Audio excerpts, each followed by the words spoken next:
ಪ್ರತಾಪ್, ಏನಿದು? ಯಾಕೆ ಹೀಗಾಯ್ತು? ಸರ್, ಶೆಟ್ಟಿ ಅಲ್ಲಿದ್ದಾನಂತ ನಮಗೆ ಕರೆಕ್ಟ್ ಇನ್ಫಾರ್ಮೇಶನ್ ಬಂದಿತ್ತು. ಆದ್ರೆ ನಾವು ಅಲ್ಲಿ ಅಟ್ಯಾಕ್ ಮಾಡ್ತೀವಿ ಅಂತ ಅವನಿಗೆ ಯಾರು ಇನ್ಫಾರ್ಮ್ ಮಾಡಿದ್ರು ಅಂತ ಗೊತ್ತಾಗ್ತಿಲ್ಲ. ಈ ವಿಷಯ ನಿಮ್ಮ 4 ಜನಕ್ಕೆ ಬಿಟ್ಟು ಬೇರೆ ಯಾರಿಗೂ ಗೊತ್ತಿರ್ಲಿಲ್ವಲ್ಲ? ಹೌದು ಸರ್, ನಮ್ 4 ಜನಕ್ಕೆ ಬಿಟ್ಟು ಮುಸ್ತಾಕ್ ಗೊತ್ತಿತ್ತು. ಆದ್ರೆ ಅವನು ಸಾಯಿಸಿ ಅಲ್ಲಿ ನೇಣು ಹಾಕ್ಬಿಟ್ಟಿದ್ರು. ಅವನ ಜೊತೆ ಸ್ವಾಮಿನೂ ಕಳ್ಕೊಂಡ್ವಿ. ಸ್ವಲ್ಪ ಮುಂಗೋಪಿ ಆದ್ರೂ ಒಳ್ಳೆ officer. It's a loss. Okay Pratap, ಆಗಿದ್ದಾಗೋಯ್ತು. ಯೋಚನೆ ಮಾಡಿ ಏನು ಪ್ರಯೋಜನ? ಈಗ ಮುಂದೆ ಏನ್ ಮಾಡ್ಬೇಕು ಅಂತಿದ್ದೀರಾ? ಸರ್, ನನ್ನ ಎಕ್ಸಿಬಿಷನ್ಗೆ ಸ್ವಲ್ಪ ಫ್ರೀಡಮ್ ಬೇಕು. ನಾನು ಯಾವಾಗ ಎಲ್ಲಿ ಯಾರು ಅಟ್ಯಾಕ್ ಮಾಡ್ತೀನಿ, ಎನ್ಕೌಂಟರ್ ಮಾಡ್ತೀನಿ ನನಗೆ ಗೊತ್ತಿಲ್ಲ. ಮತ್ತೆ ಬೆಂಗಳೂರಿನ ಪೀಸ್ಫುಲ್ ಸಿಟಿ ಮಾಡೋದೇ ನನ್ನ ಉದ್ದೇಶ. Okay, go ahead, but be careful. Thank you sir. My first step is towards Nagamma. Good.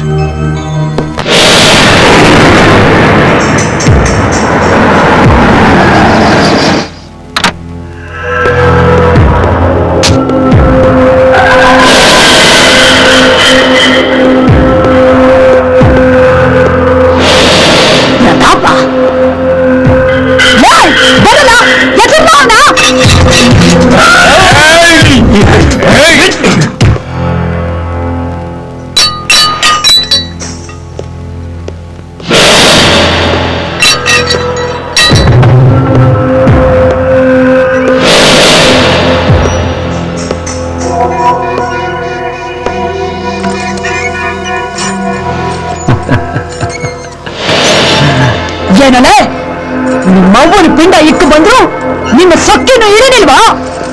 ಏನಾಗಮ್ಮ, ಇದು ಇಳಿಯುವಂತ ಸೊಕ್ಕಲ್ವೇ? ನಿನ್ನಂತ ಸೊಕ್ಕಿನವ್ರನ್ನ ಎದುರಿಸಿ ಅದರ್ಸೋ ಅಂತದ್ದು. ಏಯ್ ಪ್ರತಾಪ, ಈಗನಾದ್ರೂ ತಿಳ್ಕೊಂಡ ನನ್ನ ಮುಂದೆ ನಿನ್ ಪ್ರತಾಪ ಏನು ನಡೆಯಕ್ಕಿಲ್ಲ ಅಂತ? ಅಂದೂ ನನ್ನ ಮನೆ ಒಳಕ್ಕೆ ಬಂದು ನನ್ನ ಮುಂದೆನೆಯ ಜೀಟು ಕದರ ಕುಂತಿದೀಯಲ್ಲ. ಏನು ವಿಷಯ? ವಿಷಯ ಐತೆ. ನಿನ್ನ ಅರೆಸ್ಟ್ ಮಾಡ್ಕೊಂಡು ಹೋಗೋಣ ಅಂತ ಬಂದೆ. ಏನ? ನನ್ನ ಅರೆಸ್ಟ್ ಮಾಡ್ಕೊಂಡು ಹೋಗ್ತೀಯ? ಏನು ಕಾರಣಕ್ಕೆ? ಏನ್ ಕೇಸ್ ಐತೆ ನನ್ ಮ್ಯಾಕೆ? ನಮ್ಮ ಅಮ್ಮನ ಕೊಲೆ ಕೇಸು. ಯಾರ ಸಾಕ್ಷಿ? ಸಾಕ್ಷಿ ತಯಾರು ಮಾಡೋದು 5 ನಿಮಿಷದ ಕೆಲಸ ನನಗೆ. ನಾನ್ ಮನಸ್ಸು ಮಾಡಿದ್ರೆ ಈ ನಿನ್ನ ಚಮಚಗಳನ್ನೇ ಐ ವಿಟ್ನೆಸ್ ಮಾಡ್ತೀನಿ. ನಿಮ್ಮವ್ವ ನಿನಗೆ ಸರಿಯಾಗಿ ಬದುಕೋ ಬುದ್ಧಿ ಹೇಳ್ಕೊಟ್ಟಿಲ್ಲ ಕಳ್ಳ. ಅದಕ್ಕೆ ನೋಡು, ನೀನು ಮಾಡಿ ತಪ್ಪಿಗೆ ಅವಳು ಬಲಿಯಾದ್ಲು. ಏನಾಗಮ್ಮ, ನಮ್ಮ ಅಮ್ಮನ ಬಗ್ಗೆ ಮಾತಾಡೋ ಯೋಗ್ಯತೆ ನಿನಗಿಲ್ಲ.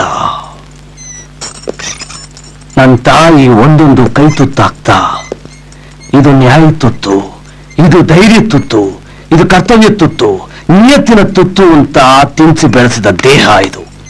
ಆದ್ರೆ ನೀನೇನು ಮಾಡಿದೆ? ಒಂದೊಂದು ತುತ್ತಲ್ಲೂ ಕ್ರೌರ್ಯ, ಹಿಂಸೆ, ದ್ವೇಷನ ಬೆರೆಸಿ ನಿನ್ನ ಮಕ್ಕಳಿಗೆ ತಿನ್ನಿಸ್ತೆ. ಅಕ್ರಮದಿಂದ ಬದುಕೋದನ್ನ ಕಲಿಸ್ತೆ, ಅನ್ಯಾಯದ ದಾರಿನ ತೋರಿಸ್ತೆ. ಆದ್ರೆ ಒಂದೇ ಒಂದು ಮಾತು, ಆ ದಾರಿಯಲ್ಲಿ ಅವ್ರನ್ನ ಹೆಚ್ಚು ದಿನ ಬದುಕೋದಕ್ಕೆ ನಾನು ಬಿಡೋದಿಲ್ಲ ಅಂತ ಹೇಳಿದ್ರೆ ದೇವರಾಣೆಗೂ ಅವರು ಆ ದಾರಿಗೆ ಬರ್ತಾ ಇರಲಿಲ್ಲ. ಹೆಣ್ಣು ಅಂದ್ರೆ ದೇವರು ಅಂತ ಪೂಜಿಸ್ತೀವಿ, ತಾಯಿ ಅಂದ್ರೆ ಮೊದಲ ಗುರು ಅಂತ ಹೇಳ್ತೀವಿ. ಆದ್ರೆ ಅದು ಯಾವ ಯೋಗ್ಯತೆನೂ ಇಲ್ಲದಿರು ನೀನು ನನಗ್ ಬುದ್ಧಿ ಮಾತು ಹೇಳ್ತೀಯಾ?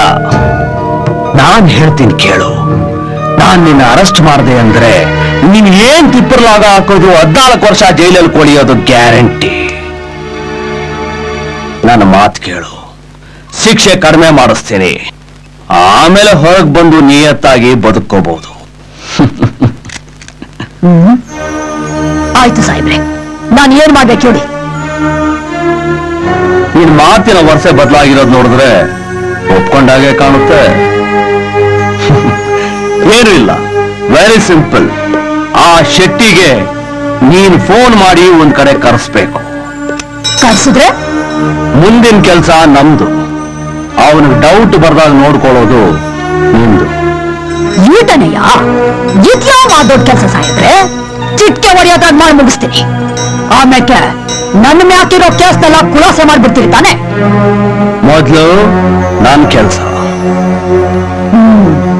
ಆಯ್ತು, ಯಾವ ಹೆಂಗಾರನೇ ಬಿದ್ದೋಗ್ಲಿ ನನಗೇನು, ಒಟ್ನಾಗೆ ನಾನು ಬಚಾವಾಗ್ಬೇಕು. ಅವನ್ನ ಒಂದ್ ಕಡೆ ಕರ್ಸಿ ನಿಮಗ್ ಫೋನ್ ಮಾಡ್ತೀನಿ. ಸರಿನಾ ಸಾಹೇಬ್ರೆ?